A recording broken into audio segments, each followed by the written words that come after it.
All right, so today we're talking about why uncapped commission is often capped on page one of the contract.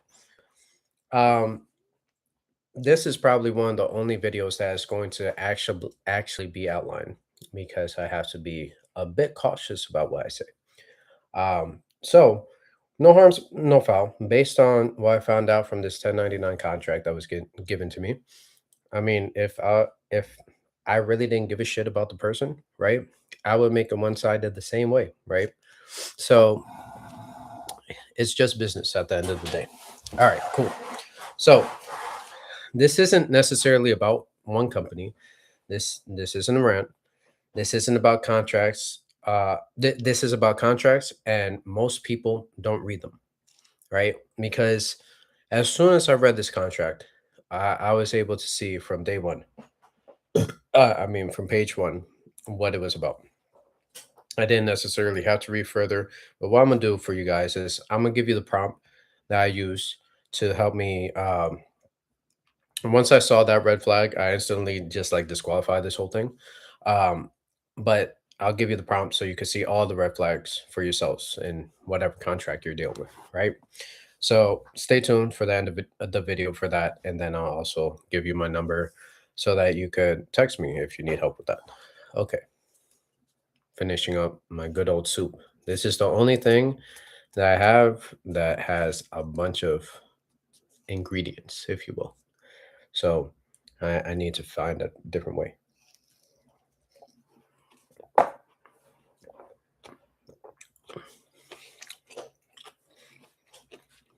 All right. So I've been in plenty of commission based roles. I'm not afraid of commission.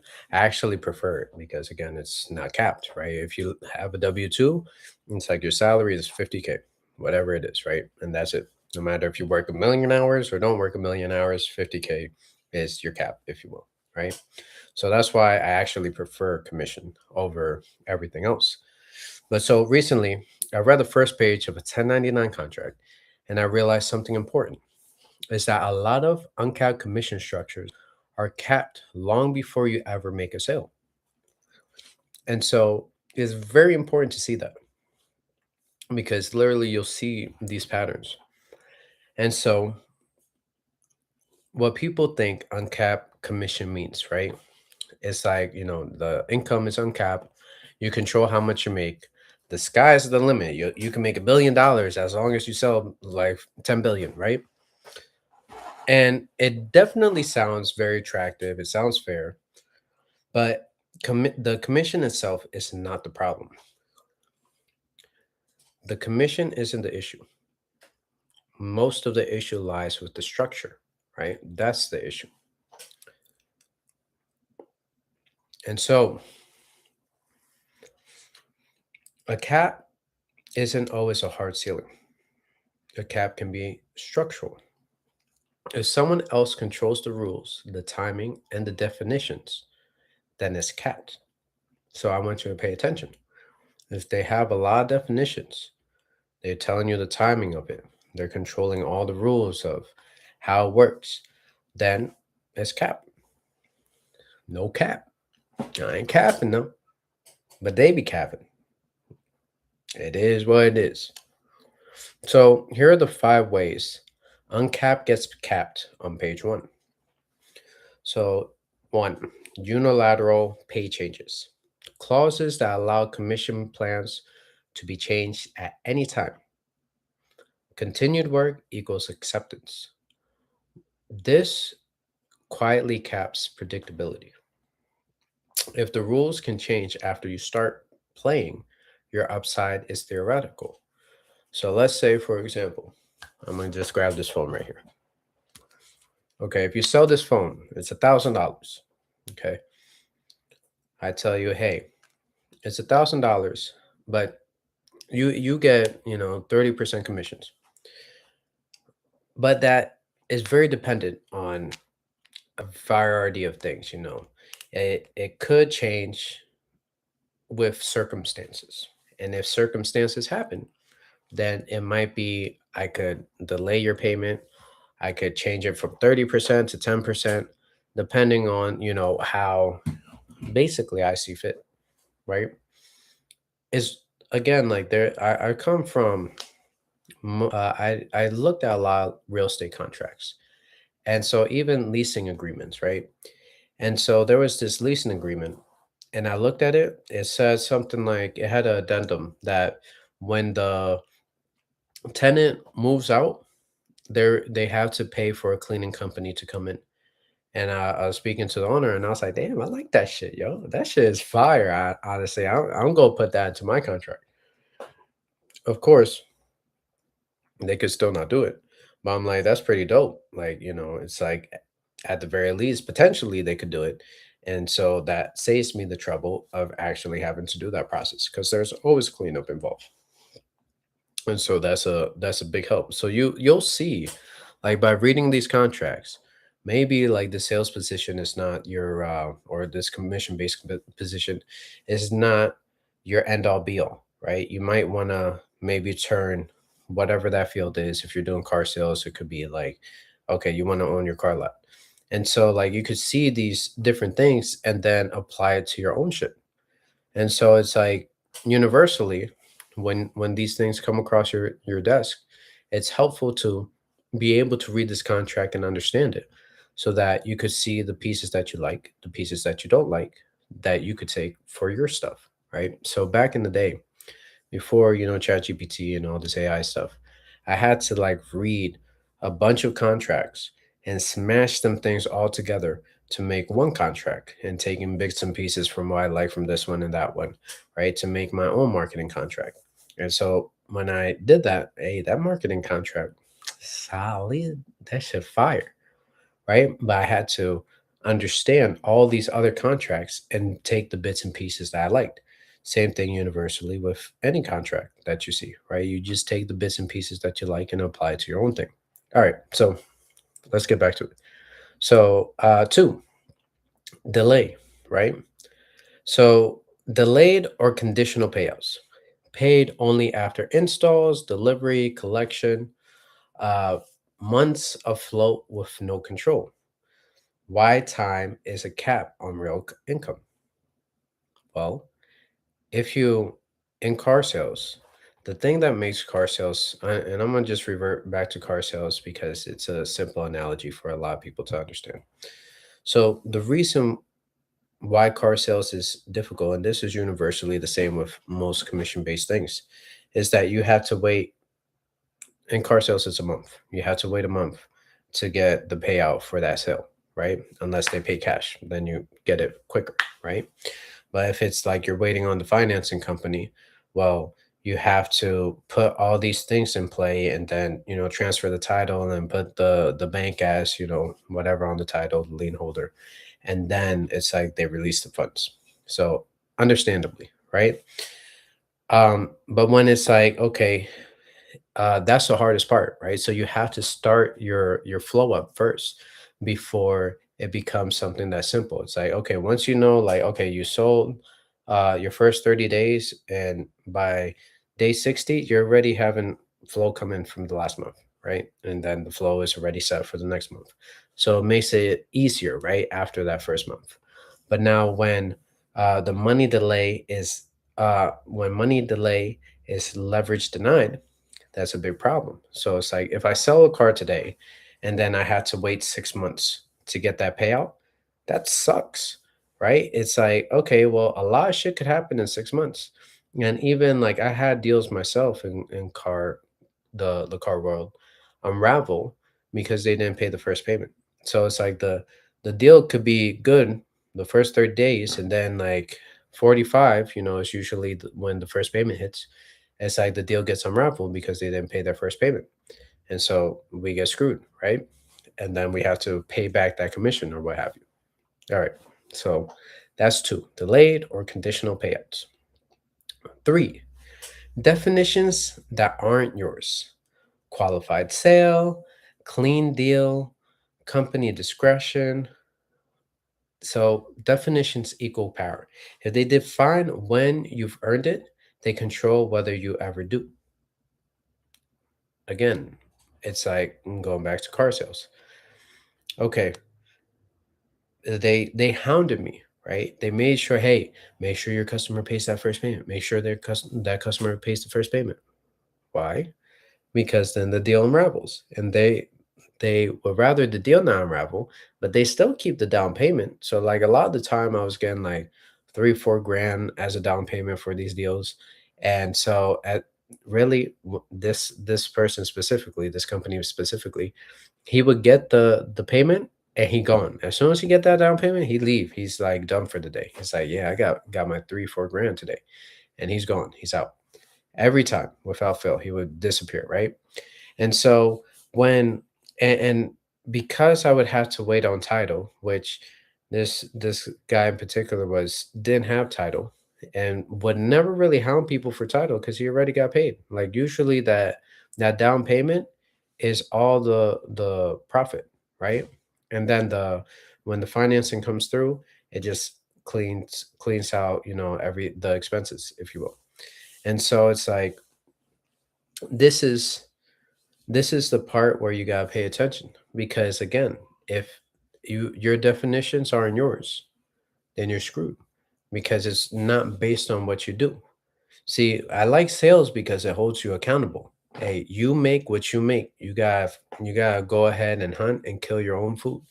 And so that's why it's the best part. But when it's like, even if you hunt and kill your own food, you still could get fucked. That's when it's like, I don't know if this is a position for me, right? And so that's why you gotta pay attention. And again, it's universal through all commission based stuff. I just use cars as the example. Um, so number four, clawbacks and set-offs. Chargebacks, very familiar if you're in the car world. Retroactive adjustments, offsetting future commissions. You don't just earn commissions, you defend it. So now you gotta fight for your shit, right? You sold it, but the sell don't mean shit because you still gotta fight for it. So there's been times when, I man, this so they put this guy in place as the finance manager, if you will. It was a used car lot. And so the deal goes through. Um, I always make sure like I'm not here to sell people lemons. So I always make sure, hey, from the cars that are on the lot, these are the best cars that I know of, right? To the best of my ability. I don't get to like drive it around every day, but based on what I'm driving, based on what I'm seeing, this car is all right. And I even told the people, I was like, if they try to switch you off of this to this one, hey, don't do it. Don't even accept the deal. Just walk out. And so that's the type of salesman I am. I literally don't want people to spend their money because if they do, it's like I wouldn't put my mom in this car. So I'll not go put you in this car. Okay. With that being said, I sold this car. It was like a 4 grand deal, which means I get like $1,000. Well, unbeknownst to me, my next day was off. And so apparently the customer went to the mechanic and then found out that, oh, it needs an engine rebuild all of a sudden. And so that was news to me. And I was like, that truck was fine. Like, I don't know why this guy is saying it needs an engine rebuild. And so the finance manager said, oh, just come, I'll take it back. And so he just unraveled my deal, cost me, I'm sure it cost the company more than it cost me for sure. But it was like, I lost my commission based off of that. So it's like, I couldn't control that situation at all. It was just the finance manager decided to unravel the deal, and so that made me lose that $1,000 of a sale. So if again, I didn't control that, but I did close the deal, but I didn't control that aspect. So I had to defend the shit in order to make sure I got my commission, which I would still have to wait on that deal specifically 30 days in order to get that because title and what have you, and then the bank finally gives you the money, right? So it's like that was a situation where I'm not just earning the commission, I have to defend it as well. And that was universally the same throughout every deal. And the reason why I left that place is because I had to literally fight for all the money every single time. And I got sick and tired of that shit. And so if you're in that similar situation, you might want to find a different sales position.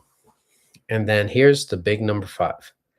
This was the one that I know I said it was a no already, right? But this is the one that made it a super no, right? So, five, non competes and post exit restrictions. Now, this is a sales position, right? And so, for the most part, with sales positions, they don't hold your hand all the way through to make sure you make money. They just like basically are like, okay, here's the basic outline, send you out to the wild. And then it's like you gotta either be the type that's studious and constantly educating yourself on sales, or you just like fend for yourself and figure it out along the way, which I do recommend that you constantly train yourself. But so, especially on 1099 roles, right? How future earning power is capped, not current pay. So now it's like if I leave this place, now I cannot, I no longer, the skills I learned from this sales job, I cannot transfer it over to another job because I cannot even compete in the industry. Non competes are a thing. When you sell, this is for me, right? I had a buddy of mine. He sold his landscaping business. When he sold his business, the owner was like, or the person who bought it, the buyer, said, "Hey, I want you to sign a 12-month non-compete in this area." Total sense, right? I'm gonna buy your company and then you're gonna compete against the company that I just bought, and then probably poach my customers. Makes total sense in that aspect. But when we're talking about 1099, it's like, what am I poaching? Like, what are we talking about? So you're stopping me from going into another sales position? That's ridiculous. Like, imagine how many car lots are there? How many roofing companies are out there? How many, I don't know, fucking, like, there's so many different sales companies in the world. So it's like, how many of those are there? Right. And so a cap doesn't always show up this month. Sometimes it shows up 3 years later. That's big, especially as a 1099. You're fending for yourself, and now you get screwed for 12 months, 3 years, whatever the non-compete says. That's the period of time that you're basically fucked. And so is it worth it? Well, if you didn't read it and you didn't realize it, and you're like, no, it's not worth it, but you're stuck in the position, well, shit, you should have read that shit.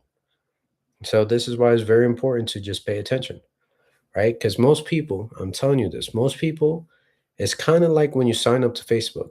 Did you ever read the privacy policy, or did you just be like, "All right, agree, boom, let me make my Facebook account, boom, I'm in." How many times have you done that?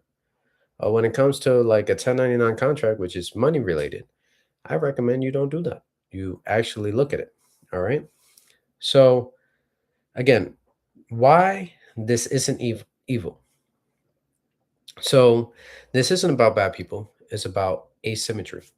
So the reason why companies do this is risk management. At the end of the day, it's like you want to protect all your bases and you always want it to be in your benefit. It's like when you're going through and making this legal contract of, having an employee work for you. You don't want that employee to sue you. So it's like, okay, you go put all these different things in place to allow them to protect yourself at the end of the day, right? And then it's like, okay, what if in this case it's like I pay out the commissions every week, but I don't get paid for 30 days on the job? That creates cash flow issues. So again, it makes total sense, right?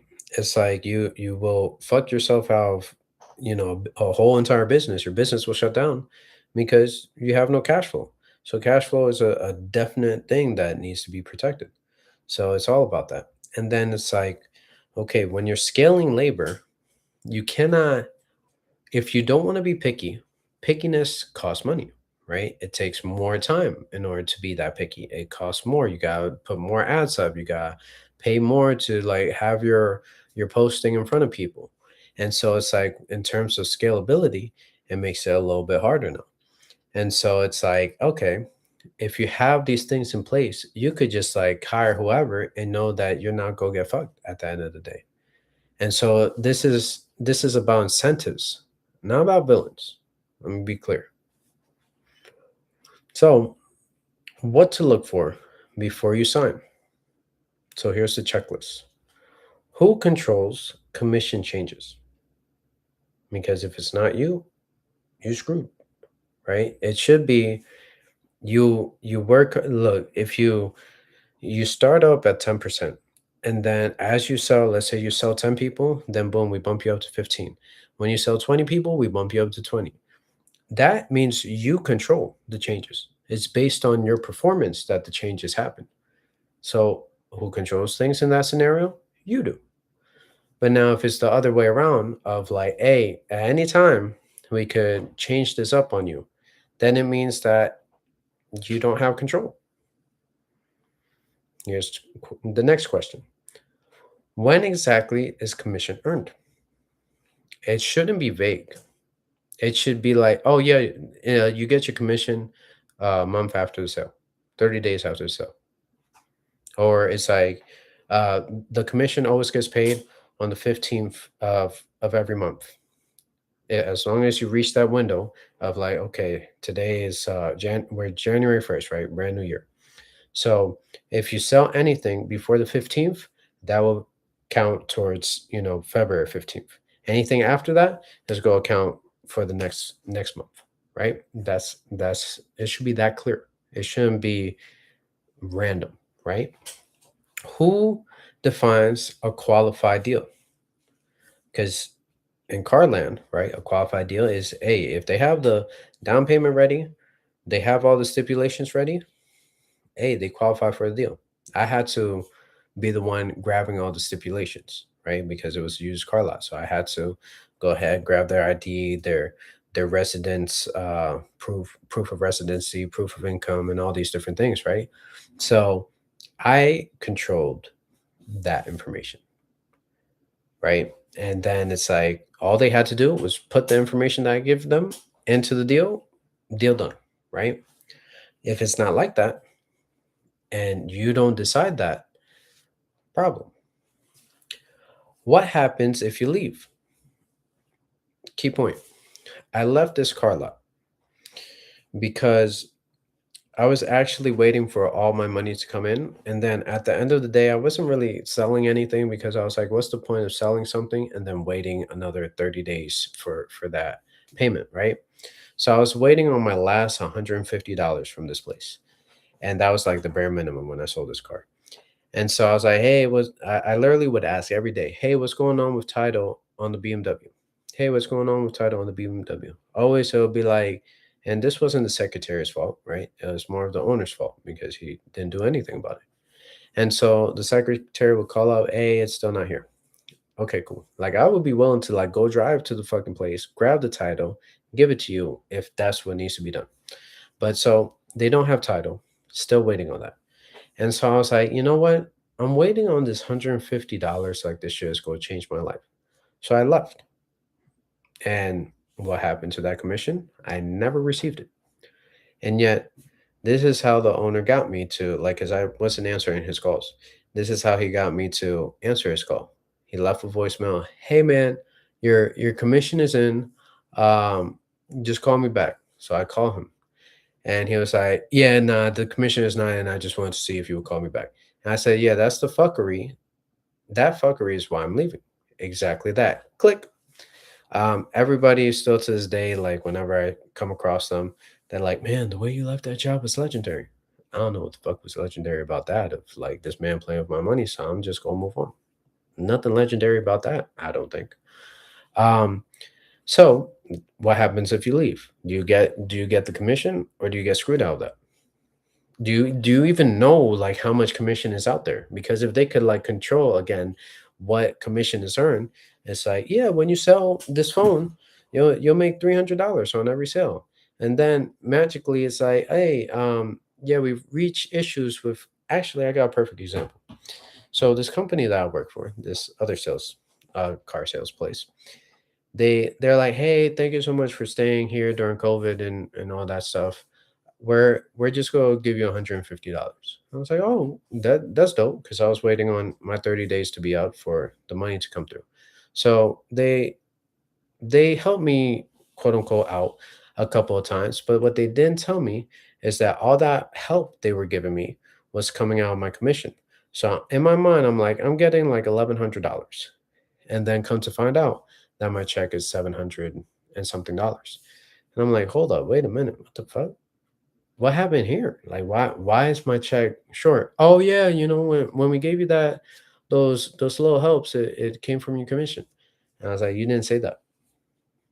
If you would have said that, I would have understood and been more prepared and knew what to expect. But because they didn't say that, it's like they basically fucked me on my commission at that point because they weren't transparent about how they were allocating that money. Exactly. And so, final question, right? That's what happens if you leave. Final question: is the upside cap by ops, not effort? Because now, if you this at that same place, I was sending them hella deals to go through, but they never told me, oh, this person is not qualified. This person needs like fucking 10 grand down on a 10 grand truck. It's like they told me nothing. I was like, yo, I'm sending them people and I'm just in limbo, right? And so it was capped by ops because they weren't telling me that, okay, the effort that you're putting, they didn't even give me an option to put more effort and be like, hey, yeah, this guy does have 10 grand to put on this truck. They didn't even give me the option to like tell them anything like that, right? So I do highly encourage, please, please, please read the contracts, read them, ask for for clarity in writing, right? Treating commission like a business, not like hope. Because, like, again, this is your livelihood. If you're commission based, you shouldn't be hoping that, hey, when I sell this car, I hope that they're going to pay me. It should be known what you're going to get. Because, again, this is your business. You got to pay taxes on this shit. And that's the other thing. So I was going to work for this insurance place, life insurance place.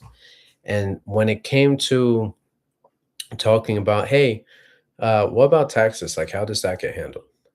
And what ended up happening, the dude was like, yeah, we'll talk about that a little later. But hey, Mike, yo, tell them about your brand new Mustang or whatever. Show them the keys. Cling, cling, cling, cling, cling. Yo, you could get a brand new Mustang and this. I'm like, what? Fuck this hype. Like, talk to me for real. Like, if you don't know, then tell me you don't know straight up. Because if you don't know, then great. Then I gotta find it out from somebody else. I don't need to worry about finding out from you. I could figure it out some other way, right? If you don't know. But that's not transparent. It was just ignored. And then guess what? The later never happened. And so because of that attitude, I was like, do I want to be a part of a team that doesn't answer questions or doesn't show transparency? No. All right. So let's talk about who this matters most for. So this matters most for 1099 sales reps, solar reps, real estate reps. I know it's realtors, right? Insurance people, which is, it could be life insurance, it could be freaking car insurance, it could be any insurance, right? SaaS people, and any commission only role, any. If your income is commission based, your contract is your boss, quite literally. So you'll live and die by that shit. So I'm not anti commission because at the end of the day, having the ability to fit yourself into somebody else's company and take no risk, basically. So the company might get sued, but you won't. The company will have losses, but you probably won't have as much losses as the company, right? So all the risk is on the business owner, right? Or on the company. You get to insert yourself into the company and just slide in and be like, oh, thank you for the leads. And you just call on the leads that they had to pay a lot of money for. So it's like it works for you because you didn't have to do none of that work. Do you have the money to pay $100 per lead? And then it's like you need 10 leads in order to close one deal. So that means you got to spend $1,000 just to make one deal happen. That's like risk management that maybe you won't want to do. So it's more so about being aware of what's going on. So your knowledge of being able to read these contracts equals leverage for you, because now you can know from the beginning, okay, I don't want to do this job. Just based on how it's reading all these different cues, it's like this is more so a capped position than an uncapped position. So uncapped commission can be real, but only when you understand who actually controls the cap. Because if you're not capping, the other person's cap. And we don't like that kind of cap. Let's be real. So if this helped you in any way, please share this with somebody else about signing a contract. Remember to read before you sign. And I also said, um, let me give you some. I'm gonna help you out a little bit more. I'm gonna give you 3 questions, right, for um, giving getting understanding. What's the longest you've waited to get paid? For me, it has been like 45 days, right? Has anyone had a commission plan change midstream? I haven't had that happen, to be honest. So, not for me. Um, did you read your non compete before signing, or did you just sign it? I did not do that. I don't sign nothing before I read it. If I have to put my name on it, then that's going to be read 1000%. But so, real quick, before I give you um, the ultimate prompt, which is really not that crazy, to go ahead and put in ChatGPT, just go ahead and text, I guess, cap, no cap, if you want my help, right? If you want my help on any of this situation, any of these scenarios, text no cap to 737-864-0824. That I don't have the phone, it's in the another room. I would show you for proof, because proof is important. But so text no cap to 737-864-0824. Text that. All right. So now for the prompt. So here it's spectacular now. This is so crazy that you might not believe it. You grab the contract, you upload the contract, and then you type, here is the contract they sent me. Tell me what you see and why I need to know about it. Enter. That's it. That's the ultimate prompt. And of course, like ideally, you give chat the interview, or not the interview, if you have interview questions, or took notes during the interview, that's great. So give them that. But before you give them that, I would structure it where, hey, this is the job that I'm applying to, or that I got an interview for, so that you could prepare for it and get information on it, right? And so you could be a little bit more prepared. Like literally 5 minutes for a 60-minute interview will make you look crazy in front of everybody, because nobody prepares like that. Just 5 minutes will make you look so elite. And so go ahead, boom. This is the job listing that I applied for, and now I have the interview for. Okay, boom. Here's the interview notes that I took. What do you think? Okay, they sent me the contract to actually start the job. What do you think? Like I said, the prompt. Upload a PDF. Here's the contract they sent me. Tell me what you see and why I need to know. Period. And so if you read it already, um, or if you read the first page, like from what I saw on this one, I read the first page and instantly I knew, ooh, nah, I don't like it. There was already stuff that I didn't like that was being said during the interview and stuff like that. But now that I see it, and mind you, what they said in the interview to what is said on the contract, two different things. That's another red flag in itself. So just be careful out there. Read the contract, be educated on the situation, be careful, because again, this is your livelihood. This is, if you're commission based, you only eat when you kill. And so if they fucking up the kill, it's like boom, let me hunt for some deer. Clack, get the deer. But then it's like, okay, your it was your buddy's gun that you shot it with. So your buddy's like, oh, that's my deer. Here, I'll give you the fucking asshole. That's basically what's happening.